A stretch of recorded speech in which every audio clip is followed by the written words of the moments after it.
जय हिंद। इससे पहले के क्लास में हम आपको बताए थे कि टीके सिस्टम के बारे में समझा देंगे, जो हवा में यानी मिड एयर कोलिजन से बचाता है। टीका से एक रडार होता है, रडार एंटीना के थ्रू अपने अगल बगल के एरिया को स्कैन करके वो डिटेक्ट करता है कोई दूसरा जहाज तो नहीं है, और अगर है तो वो किस डायरेक्शन में जा रहा है, कितनी हाइट है, और वो टकराएगा कि नहीं टकराएगा। इसी से ये बचाता है। अगर ये नहीं रहेगा तो हमेशा दुर्घटना होगी। 1996 में दिल्ली के पास चरखी दादरी में दो जहाज आपस में टकरा गए थे, जिसमें सभी लोगों की मृत्यु हो गई थी। तो ये टीकेएस का फुल फॉर्म क्या होता है? Traffic collision avoidance system, TKS. इसी को हम लोग एकेएस भी कहते हैं। ये क्या होता है? Airborne collision avoidance system, AKS या टीकेएस करते हैं। ये क्या चीज होता है, कैसे काम करता है, समझिए। देखिए, जब दो जहाज आपस में एक पास से गुजरते हैं तो उनके बीच में कम से कम 1000 फीट की दूरी होनी चाहिए। 1000 फीट की दूरी होनी चाहिए। ऊपर नीचे में ये डिस्टेंस, ऊपर नीचे में इतना ऊपर से निकल जाएंगे तो कोई खतरा नहीं है। तो ये तो वर्टिकल हो गया। हॉरिजेंटल मतलब अगल बगल में निकलना है तो कितना सेपरेशन रखना है? तो अगर अगल बगल में निकलना है तो 14 किलोमीटर के रेडियस में कोई दूसरी जहाज नहीं आनी चाहिए। यानी 14 किलोमीटर के रेडियस से इसको बचा लीजिए और 14 किलोमीटर के रेडियस से इसको बचा लीजिए। तो ये हॉरिजेंटल भी क्रॉस कर सकते हैं।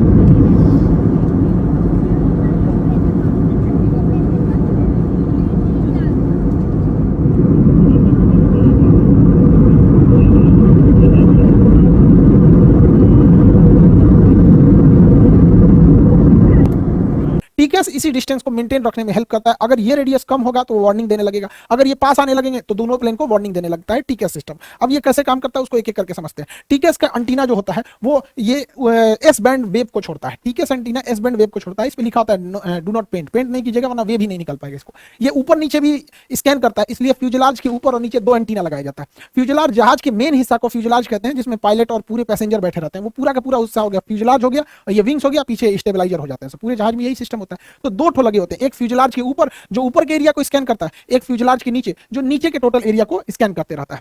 ये अपने अगल बगल यानी हॉरिजेंटली ये 40 नॉटिकल मील के एरिया को स्कैन कर लेता है कि इस एरिया में कोई दूसरी जहाज तो नहीं है, और ऊपर नीचे 10,000 फीट के एरिया को स्कैन कर लेता है कि इस एरिया में कोई जहाज तो नहीं है। अगर रहेगा तो दोनों जहाज एक दूसरे को इन्फॉर्म कर देंगे कि कौन कितने डिस्टेंस पे है, किस डायरेक्शन में जा रहा है, टकराने की तो संभावना नहीं है। अगर हवा में दो जहाज पास आने लगते हैं, लगभग 40 नॉटिकल मील के एरिया में आ जाते हैं, यानी टीकेएस के रेंज में आ जाते हैं, तो टीकेएस में लगा कंप्यूटर ये गणना करता है कि ये दोनों जहाज कहां जाकर टकराएंगे। जिस पॉइंट पर इनके टकराने की संभावना होती है उस पॉइंट को क्लोजेस्ट पॉइंट ऑफ अप्रोच यानी सीपीए कहा जाता है। तो क्लोजेस्ट पॉइंट ऑफ अप्रोच से दूर रहना चाहिए, वरना ये वो जगह होता है जहां दोनों की टकराने की संभावना होती है और कितने मिनट बाद टकरा जाएंगे ये कैलकुलेशन टीकेएस का कंप्यूटर कर देता है, और इसके बाद वो वार्निंग देने लगता है। अगर ये 40 नॉटिकल मील दूर है, इंट्रूडर, दो जहाज आपस में एक दूसरे को इंट्रूडर कहते हैं, इसके लिए ये जहाज इंट्रूडर है और इस जहाज के लिए ये जहाज इंट्रूडर है, यानी आपस में टकरा सकते हैं। अगर डिस्टेंस ज्यादा है कोई दिक्कत नहीं, अगर काफी पास आ गया तो ट्रैफिक एडवाइजरी जारी की जाएगी, ओरल वार्निंग दिया जाएगा कि सावधान रहो दोनों पायलट, और अगर बहुत पास आ जाएगा तो रिवोल्यूशन एडवाइजरी जारी किया जाएगा, यानी एक को कहा जाएगा ऊपर जाओ, दूसरे को कहा जाएगा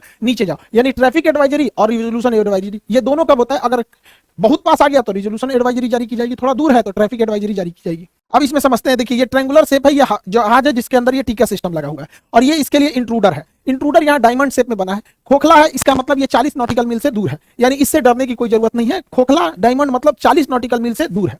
यहाँ प्लस साइन का मतलब होता है कि ये जहाज हाइट में भी ऊंचा पे है, दूरी भी है और हाइट भी ऊंचा, इसलिए इससे घबराने की जरूरत नहीं है। लेकिन भाई उसको किधर जाना है इसको थोड़ी पता है, इसलिए उस पर ध्यान रखना भी जरूरी होता है यहाँ पर। अब देखिए, यहाँ पर ये इंट्रूडर दो है, इसका तो जो डायमंड था वो पूरा भर गया, कलर्ड हो गया, इसका मतलब ये पास आ चुका है और 6 नॉटिकल मील के पास आ चुका है, यानी इससे जुड़ा कुछ ना कुछ तांडव करने वाला, इससे बचने की जरूरत है। और माइनस दिखा रहा है, इसका मतलब पास है लेकिन नीचे है, पास में आ चुका है लेकिन हाइट नीचे है। तो कोई ससुरा कोई ठीक है उठा दिया तो टकरा जाएगा नहीं यहाँ पे, इसलिए इस पर थोड़ा ध्यान रखा जाता है, क्योंकि ये काफी पास आ चुका है यहाँ पे 6 नॉटिकल मील। माइनस साइन ये दिखा रहा है कि वो हमसे नीचे है। अब अगर देखते हैं, ले ससुराई तो एम्बर कलर का हो गया, यानी ऑरेंज और येलो का मिक्स, तो एम्बर कलर का हो गया, इसका मतलब ये 6 नॉटिकल मील से भी पास आ चुका है। अब इससे बहुत खतरा हो सकता है। ये 6 नॉटिकल मील के पास आ चुका है और इतना पास आ गया है कि अगले 45 सेकंड में ये हमारे पास आ सकता है। 45 सेकंड में हमारे पास आ सकता है। अभी ये प्लस साइन दिखा रहा है, प्लस साइन का मतलब ये है कि ये जहाज जो इंट्रूडर है हमसे हाइट पर है और 45 सेकंड की दूरी पर है, 6 नॉटिकल मील से कम दूरी है।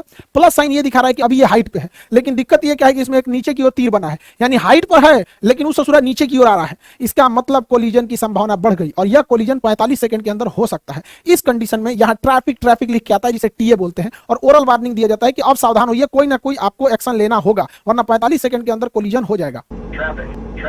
और अगर यही रेड कलर में कन्वर्ट हो गया, रेड कलर मतलब अब एकदम खतरनाक कंडीशन हो गया है, वो 6 नॉटिकल मील से भी एकदम पास आ चुका है और अगले 25 सेकंड में कोलिजन हो जाएगा, 25 सेकंड में कोलिजन हो जाएगा। अब एकदम रेडी रहिए। इस कंडीशन में टीका सिस्टम रेजोल्यूशन एडवाइजरी जारी करेगा, यानी अब आपको वार्न नहीं करेगा, आपको एक्शन लेने के लिए कहेगा। किसी एक को कहेगा ऊपर जाओ और दूसरे को कहेगा नीचे जाओ, एक को ऊपर एक को नीचे जाने को कहेगा। टीका सिस्टम अगर एक को कहता है कि तुम ऊपर जाओ तो ठीक इसी समय इसका टीका सिस्टम इसको कहता है नीचे जाओ। इसमें पायलट को कंफ्यूज होने की जरूरत नहीं रहती है, वरना अगर ऐसे रेडियो में बात करते भाई तू ऊपर जाओ तू नीचे जाओ, 25 सेकंड टाइम है, दूसरे लड़ा लेगा अपना यहाँ पे। इसलिए डायरेक्ट ये इसको अगर बता दिया कि ऊपर जाओ तो कंफर्म इसका अपोजिट इसको बताएगा नीचे जाओ। जिसको बोलता है ऊपर जाओ उसके ऊपर इस टाइप का शेप बनता है, ये जो नेविगेशन डिस्प्ले है यहाँ पे तो वार्निंग देगा, और ये प्राइमरी फ्लाइट डिस्प्ले पीएफडी इस पे जो बताता है इस शेप में बन जाएगा, यानी इसको क्लाइम करना है, इसको क्लाइम करना है। और जिसको नीचे जाना है उसमें इस शेप की आकृति बनेगी, यानी इसे डिसेंट करना है, डिसेंट नीचे जाना है। और ताकि दोनों के बीच में एक सेफ डिस्टेंस बना के सेपरेशन किया जा सके। जब ये एक सेफ डिस्टेंस बना के चले जाते हैं तो इसके पास से सारी डायमंड शेप हट जाते हैं, इसका पूरा नेविगेशन डिस्प्ले क्लियर हो जाता है। इसका मतलब इसके नेविगेशन डिस्प्ले में अब कोई दिक्कत नहीं है। इसको जितनी हाइट पे एयर ट्रैफिक कंट्रोलर ने बोला था और जिस रास्ते पे बोला था अब ये उस रास्ते पे जा सकता है, इसके पास कोई ट्रैफिक नहीं है। और एक ओरल वार्निंग आती है क्लियर कॉन्फ्लिक्ट करके। तो ठीक है, दो जहाजों को मिड एयर कोलिजन से बचाता है। बादलों के पीछे कभी कभी पहाड़ छुपे होते हैं, तो बादल के अंदर पायलट घुस जाता है, उसको लगता है कि नहीं हम तो क्रॉस कर जाएंगे, लेकिन पहाड़ पे जाके क्रॉस कहां से करें, लड़ जाएगा। ऐसे पीआईए की जहाज, पाकिस्तानी इंटरनेशनल एयरलाइन की जहाज जब काठमांडू एयरपोर्ट के पास स्टेप डिसेंड कर रही थी तो बादलों के बीच में पहाड़ था, उसी से वो टकरा गई थी। तो इस सिस्टम में भी काफी हेल्प करता है। यहाँ पर इससे निकलने वाला रडार जो होता है पता कर लेता है कि आगे अगर कोई ज्योग्राफिकल टेरेन का मतलब होता है कि कोई पहाड़ी वगैरह तो नहीं है, नेचुरल रुकावट को हम टेरेन कहते हैं। और अगर वो टेरेन रहता है, आगे कोई पहाड़ रहता है, तो वार्निंग जारी करने लगता है कि टेरेन करके वार्निंग जारी करेगा और कहेगा पुल अप, उठाओ जहाज को। Caution, terrain. Pull up. इस प्रकार ये किसी भी पहाड़ पर्वत से भी टकराने से रोक लेता है।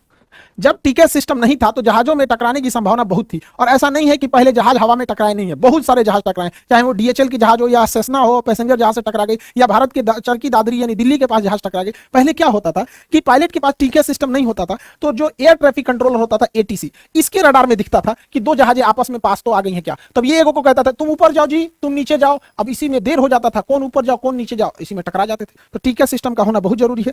1996 में 12 नवंबर 1996 में दिल्ली के पास चरखी दादरी में दो जहाज टकरा गए, और ये टकराया था कजाक एयरलाइंस के पायलट के बेवकूफी की वजह से। वहां घोंचू था ससुराऊ। देखिए क्या है, दिल्ली एयरपोर्ट से एक जहाज उड़ान भरती है सऊदी एयरलाइंस, और ये उड़ान भरती है दिल्ली एयरपोर्ट से, और इसी समय दिल्ली एयरपोर्ट पे कजाकिस्तान से जहाज लैंड होने के लिए आ रहा होता है, उसका नंबर होता है कजाक एयरलाइन का 1907। तो ये दोनों आ रहे होते हैं।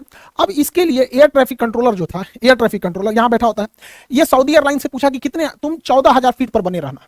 तो सऊदी एयरलाइन को कहा कि 14,000 फीट पर बने रहना, तुम्हारे ऊपर से कजाक एयरलाइन जाएगी। तो इसको कह दिया 14,000 पर बनने के लिए, इसको ये भी बोल दिया कि तुम्हारे ऊपर से कजाक एयरलाइन अभी गुजरेगी। और इससे पूछा, ये air traffic controller Kazakh airline से पूछा कि तुम कितने हाइट पे हो। बेला कह रहा है कि हम 16,000 फीट पर हैं। ये कहा ठीक है, तुम डिसेंड करके 15,000 फीट पर आ जाओ और तुम्हारे नीचे से निकलेगी सऊदी एयरलाइन। कह रहा है ठीक है, हम 15,000 फीट पर आ जाते हैं और एक दूसरे को क्रॉस कर जाएंगे। यहां हो गया भयंकर गलती, ये बैला 16,000 फीट पे था ही नहीं, ये बैला था 15,000 फीट पर पहले से। और इसको जब एटीसी ने कहा कि ठीक है तुम 16,000 पे हो तो एक काम करो 15,000 पे चलाओ, तो ये बैला 1,000 फीट घटा दिया। तो ससुरा 16 पे था नहीं, इसको लग रहा था कि 16,000 पे, इसका अंग्रेजी कमजोर था, ट्रांसलेट कर रहा था, डिक्शनरी लेके बैठा था, वही में बतिया रहा था धीरे धीरे करके। तो इस ससुरा 15,000 था, घटा के कर दिया 14,000 फीट। और जैसे 14,000 फीट किया, सऊदी एयरलाइन पहले से उड़ रही थी 14,000 फीट पे, दोनों में भीषण टक्कर हो गया, कोई नहीं बचा, मिड एयर कोलिजन हुआ था। पूरी चरखी दादरी दिल्ली के पास ही जगह है दादरी, वहां लाश गिर रहे थे सब, किसी के घर पे, मकान पे, किसी का कटा हुआ हाथ, जला हुआ शरीर। इतना बेवकूफी घोंचू पायलट के चक्कर में था। ससुरा 15,000 पे करा 16,000 पे। तो ऐसी गलती ना हो, अगर टिका सिस्टम रहता तो इसे रोक लेता। एक और गलती हुई थी यहाँ दिल्ली एयरपोर्ट पर। उस समय दिल्ली एयरपोर्ट पर प्राइमरी रडार हुआ करते थे। प्राइमरी रडार इस शेप में होता है और ये केवल जहाज के पोजीशन को बता देता है, यहाँ जहाज है। ये नहीं बता पाता है कि जहाज कितनी हाइट पर है। अगर ये बता देता है कि जहाज कितने हाइट पर है तो एयर ट्रैफिक कंट्रोलर को कजाक एयरलाइन से पूछना ही नहीं पड़ता, खुद ही देख सकता था कितने हाइट पर है। लेकिन प्राइमरी रडार केवल जहाज का लोकेशन बता पाता है, ये नहीं बता पाता है कि कितनी हाइट पर है। सेकेंडरी रडार लगाया गया, सेकेंडरी सर्वेलेंस रडार, ये भी बता देता है कि जहाज कहां है, साथ में ये भी बता देता है कि जहाज की ऊंचाई कितनी है। अगर उस समय दिल्ली एयरपोर्ट पर सेकेंडरी रडार रहता तो एटीसी खुद देख लेता कि सऊदी एयरलाइन 14,000 पे है और कजाक एयरलाइन 15,000 पे है। वो पूछकर बकलोलवा पायलट के भरोसे नहीं बैठता और आराम से सेपरेशन करके निकाल सकता था। एक और वहां गलती हुई थी कि टीका सिस्टम नहीं था। टीका सिस्टम जो रहता तो दोनों पायलट को ऑटोमेटिक बता देता कि भाई तुम ऊपर जाओ तुम तुम नीचे जाओ, वहां एडवाइजरी जारी कर देता है, क्योंकि टीका जो होता है ना लास्ट लाइन ऑफ डिफेंस होता है, ये बहुत जरूरी चीज होता है। दोनों को एक साथ मैसेज भेजता है, एक को कहेगा ऊपर तो दूसरे को कहेगा नीचे, अगर इसको कह दिया ऊपर तो इसको कह देगा नीचे। और एक और उस समय था, दिल्ली एयरपोर्ट पे आने और जाने का दोनों रास्ता सेम था, अभी क्या कर दिया, अलग अलग कर दिया, उड़ने का रास्ता अलग है, उतरने का रास्ता अलग है, पहले एक ही रास्ते होते थे, अभी अलग अलग किया गया। तो अभी के समय में एविएशन काफी सेफ हो चुका है, टेक्नोलॉजी आ चुकी है, लेकिन पहले इतना सेफ नहीं था।